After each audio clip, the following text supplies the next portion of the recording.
السلام عليكم ورحمة الله وبركاته. دمانتي ولا ليل سوداء waxaan maanta muuqaalkan idin kula wadaagayaa mashruuc dhaqaale aad iyo aad u fiican ka samayn kartaan wadankiina looga baahan yahay dhawaan safaraan wadankii ku gaarayna aan ku soo arkay oo si weyn loogu guuleystay waa mashruuca dhaqashada lo'da Yurubiyanka ah ee barqamaalka ah ee magaalooyinka duleedkeeda lagu hayo mashruucan ayaa waxaan ku soo arkay magaalooyin badan oo kala duwan lo aad u caana badan oo cimiladii wadanka la qabsatay oo maalintii 20 litir ilaa 18 litir oo caana ah neefkii laga lisayo lo'dan ayaa haddaba waxaan maanta aan idin ka warrami doonaa muuqaalkan qaabkaad ganacsi ahaan aad u hirgelin kartaan kharashka laga yaabo inuu ka soo baxo lo'yada localka ugu wanaagsan ee barnaamijkan lagula bilaabi karo magaceeda ayaan idin kula wadaagi doonaa sidoo kale fikrado muhiim oo ku saabsan calafka iyo waxyaalaha ay u baahan tahay oo kale iyo qaabkaad u hirgelin lahaydeen een muuqaalkan insha Allah idin ka warbixin doonaa intaan guda gelin waxaan jeclaan lahaa inaan hal su'aal idin weydiiyo halkan litir ama sekoombada caanaha ah magaalada aad joogtid imisuu ka maraya hoos igula wadaag si gaar ayaan lay kugu saari doonaa intaan muuqaalku gudan gelin sidoo kale fadlan haddaad kanaalka jeceshahay arrimaha ganacsiyada fikradahooda iyo ganacsiyada beeraha la xidhiidha subscribe iyo like inoo saar muuqaalkan hadda walaalayaal waxaan dhawaan safar ku tagay wadankii aniga oo magaalooyin badan soo maray waxyaalahan arkeen aad u la tacajabay waxaa ka mid ahaa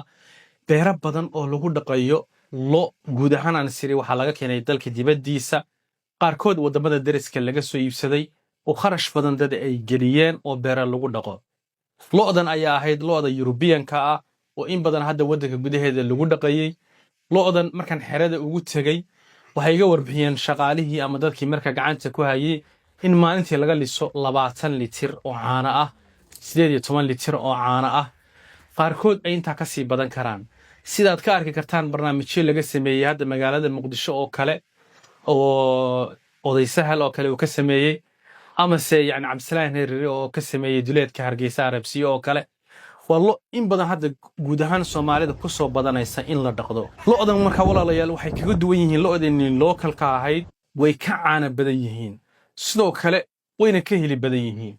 hadda waxaa jirta qaabka loo hirgeliyo ayay marka koowaad ka hadli doonaa iyo wax soo saarkooda marka ku xigtana waxyaalaha muhiimka ay tahay in loo diyaariyo lo'dan ayaan xusaynaa iyo saad u hirgelin lahaydeen lo'dan guud ahaan walaalayaal waxa la sameeyaa waa lo'da Yurubiyanka wadamada dariska dadku ka soo gataan ama magaalooyinka qaar hadii iib ahaan laga helayo oo kale ayaa laga soo iibsadaa hadii aadan heli karin oo kale waxa la sameeyaa lo kala nooc tanqaad fiican leh oo caafimaad qabto oo wanaagsan oo xoog weyn oo qood ah oo yani lo ilahan ilqabad leh oo fiican oo kale ayaad gadanaysaa ka bacdi waxaad dalbanaysaa biyaha ama shahwada lo'daas ama dibiga dadka yani lo'da Yurubiyanka oo kale ayaa dalka dibadiisa laga dalbanayaa oo markaa lagu beerayaa lo'deenii localka ahayd halkaas oo neefka ka dhasha neef wuxuu noqonayaa tusaale ahaan qayb Soomaali ah qaybna neefkii kale uu ka talnaalnaa ayuu breedkiisa noqonayaa taas oo neefkaas haddii uu dhasho uu noqonayo mid ka caana badan neefkii localka ahaa ama neefkii Soomaaliga ahaa marka badi lo'da dalka gudihiisa lagu hayo waa lo'deena lagu talaalay oo dhowr jeer oo isku xigta la talaalay ilaa ay ka noqdeen lo Yurubiyan dhammaystiran oo cimilada wadanka la qabsada waxaa jirta walaalayaal sida khabiiradu iga warrameen mashaariicdan xogteeda si fiican u haya lo laga helo magaalada Baydhabo beledweyne Shabeellada ama koonfurta laga helo oo lo daafeed loo yaqaano oo la yiri asal ahaan waxa laga keenay Pakistan iyo Hindiya oo haddana koonfurta aad ugu badan lo cas ah oo aad lo waaweyna oo maalintii 10 litir oo caana ah laga lisi karo hilib badan yeelata dibideeda aad loo jecel yahay dibigeedu ilaa 1 kiilo uu gaadho oo $1 Cumaan ilaa $1200 meelaha la siisto Carabaha marka loo qaado oo lo aad u caana badan lo'deena localka Soomaalida breedyadeeda ugu caanaha fiican kamida lo'daas waxa loo yaqaanaa baa lagu yiri lo daafeed ayaa magaceeda la dhahaa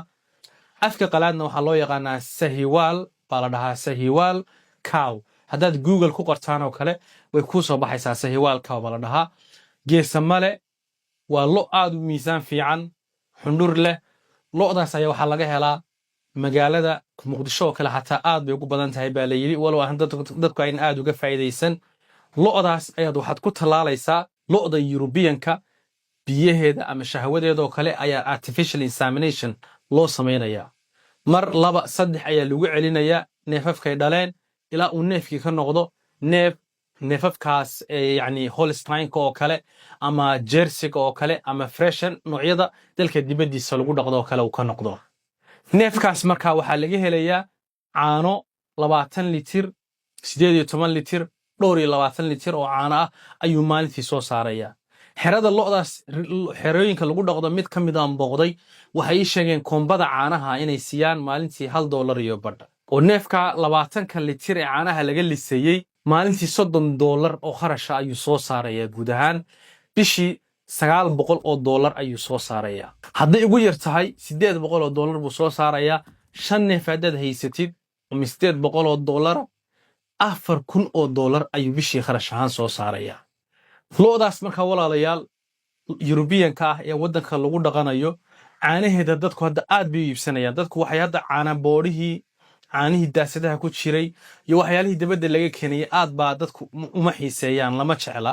maadaama xanuuno badan waxyaalo badan ay iska bateen oo kale waxay dadku ka jecel yihiin caanaha freshka ah ee duleedka magaaladeeda beera laga soo lisayo oo kale ayaa aad loo iibsanaya marka lo'daas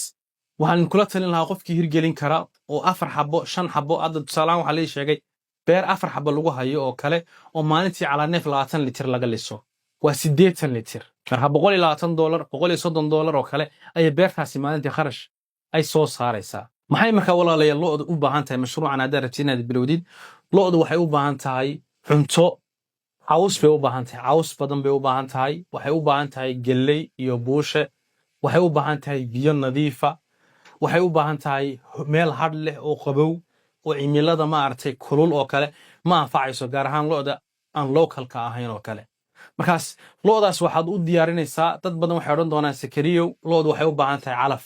caws cuntadeeda badan kana badan waxay la negative ay ka hadli doonaan lo'da adduunka oo dhan waxa loo beeraa calaf ba loo beeraa caws dadkana hadda dhaqda ee 50 sac haysta 80 sac haysta ee dhaqanaya intaas kumanaan kun oo dollar ka sameynaya beeray leeyihiin dhul ilaahay waa inasiiyay 1 hektar oo calaf sax lagu beero calafka noocyadiisa wax soo saarka badana ayaa la yiri 30 sac ayuu sanadkii quudin karaa 30 sac ayuu ku filan yahay inuu quudiyo kaliya waxaad u baahan tahay cilmigii saxda ahaa dhulkeed calafka ugu beeri lahayd qaabkii aad u quudin lahayd waxyaalahaas aad u baahan tahay taas oo muuqaalkii kaga horeeyay aan kaga hadalay calafka noocyadiisa iyo beeristiisa oo nin khabiira uu jiro oo la talin u sameeyay dad badan oo kanaalka daawada waa feedbackii dadkaas ay bixiyeen oo dhan screenshotkoodii halkan ayaad ka arki kartaa waxa loo dejiyay siday wax u beeri lahaayeen noocyada calafka deegaankooda ku haboon siday u waraabin lahaayeen halkay ka heli lahaayeen siirka ciidda sidii maartay loogu diyaarin lahaa inta ka soo bixi karta waxyaalaha maartay wax kasto ay calafka u baahnaayeen oo dhan ayaa laga qanciyay kharashka ku baxaya ayaa loo qoray wax kasta oo la talinta ay uga bahnaayeen iyo caawimaad dheeri ayaa la siiyay iyaga oo consultation-ka khidmad la baxay waqti loo qabtay si fiican loo hagay qofkii marka mashruucan oo kala daneynaya walaalayaal waxaan kula talin lahaa dhowr qodob ninka khabiirka ah ee calafka beeristiisa la talinta sameynaya ayaa sidoo kale wuxuu idin heli karaa biyaha ama se lo'da lagu talaalayo ee European-ka oo kale ayuu idin helayaa iyo qaabkii marka dhakhtarkii idin ku talaali lahaa lo'diina localka ah haddaad u baahantiin inaad lo' soo iibsataan lo' European waddanka u soo dhiibay oo gaari soo saaray qaabkii lo'daas aad u soo iibsan lahaydeen oo gaari loo soo saari lahaa halkii la soo marin lahaa technical ahaan oo dhan qiimayaasha ku baxa waxyaalahaas oo dhan ayuu idin la qorsheyn karaa qofkii marka u baahan cuntada oo kale lo'da neefka maalintii maxaa caws ku filan caws qalalan maxaa oo dry matter ku filan buushe maxaa ku filan jadwalkiisa cuntadu see noqonaysaa biyo intee leeg la siinaya lo'da cimilada waddankeena ku wanaagsan maadaama tropical ama dhul kulul aan ku naallo tusaale ahaan Jersey saca la dhaho kale cimilada kulul buu adkaystaa Gonisni mid la dhaho kale Gorisni mid la dhaho kale cimilada kulul ayuu adkaystaa cuntadiisuna way yartahay biriidiyada saxda ee waddanka ku haboon caanahooduna badan yahay ayuu idin kala soocaya lo'da wanaagsan ee localka laga heli karo idin kala soocaya qofkii u baahan marka khabiirkaas oo khidmad la baxaya khidmad la baxaya whatsappku igala soo xidhiidhaya wuxuu leeyahay la talinta khabiirkan u baahanahay khidmadana waan la baxayaa anna waan u ballaminayaa session ay kulan ayaan uga qabanayaa si mashruucaas looda looga caawiyo sidoo kale walaalayaal buugga daryeel iyo daaqsin cutubyo dhan ayaa waxaa kaga qoran xanuunada looda ku dhaca waddanka gudihiisa tusaale ahaan xanuunka dhabar jabshe ee looda ku dhaca qaabaka astaamaheeda sida loo daaweynayo daawooyinka la siinayo sida loo karantiilayo sida loola dhaqmayo wixii oo dhan ayaa buuggan ku qoran xanuunada looda kaga dhici kara waddanka gudihiisa oo dhan buuggan ayaad ka heli kartaan isla whatsappka aan commentiga koowaad buugga daryeel iyo daaqsin aan soo saarayo ayaad lambarka wakiilka ugu dhow aad ka helaysaan aad iga soo weydiin kartaan waan idin kula wadaagayo intaa marka laga yimaado caanaha loodu waa baahi joogta ah waddankii abaaraha ka jira dad badan ayaa caano fresha u baahan caanaha looda waxaa laga sameeyaa yogorka ayaa laga sameeyaa waxaa laga sameeyaa jiista oo carabaha ka keensano 200 gram $6 lagaa siinayo waxaa laga sameeyaa ice creamta waxaa laga sameeyaa batarka waxaa laga sameeyaa subaga waxyaalo badan ayaad ka soo saari kartaa oo intaasoo product oo kala duwan ayaad caanaha looda keliya aad ka soo saari kartaa oo dhay ahaan ayaad u iibin kartaa waa mashruuc aad u faa'iido badan oo 2 3 neef 5 neef 10 neef aad $2,000 ka soo saari kartid bishii marka walaalayaal qofkii u baahan inuu hirgeliyo ballanta ha ka soo qabsado whatsappka ha igala soo xidhiidho qabiir baan u qabanayaa kala taliya sida loo quudin lahaa u dejiya halkuu ka heli sida qaabka biyaha loogu soo dhiibayo shahwada oo kale diyaaradda loo soo saarayo waxyaalaha loo baahan yahay oo dhan la xalinaya wax kasta oo mashruuca deeriga ah ee lo'daasa u fadhiisinaya waxaan adduunka caqabad la xallin karinna ma jirto dad badan baan ogahay waxay odhan doonaan lo'du adkaysi male biyo badan bay u baahan tahay calaf bay u baahan tahay yuruba 8 bilood waxba lama beeri karo waa baraf iyo roob haddana calafka 3 bilood bay u beeraan u diyaariyaan wixii kalena way soo gataan carabaha inoo soo dhiibaya caana boodhaha ama se caana maraaciga inoo soo dhiibaya saxaray ku nool yihiin haddana intaasoo milyan oo litir bay maalintii soo saarayaan oo lo'daas caanahaas marka waxaan inagu qabsan karin dhulkii bayna haysanaa biyihii bayna haysan karnaa waxaan adduunka qabsan karin ma jirto cilmigii oo iyo aqoontii kaliya baa loo baahan yahay taana wayna haynaa qofkii markaa raba inuu hirgeliyo mashruucan oo ballanta khabiirka u baahan commentiga koowaad hayla soo xidhiidho intaan muuqaalkan iyo muuqaalo la xidhiidha ganacsiyada agri businesska ku kulmi doono walaalkii Sakariya Cabdullaahi Cali muuqaalkan qof mashruucan danaynaya la sii wadaag ama guruubyada oo kale ku sii share gare si gaar ah ayaan insha Allah markaa qof kasta oo si la sii wadaaga dad kale aan insha Allah ugu mahadcelinaya. Assalaamu calaykum waraxmatullaahi wabarakaatuh.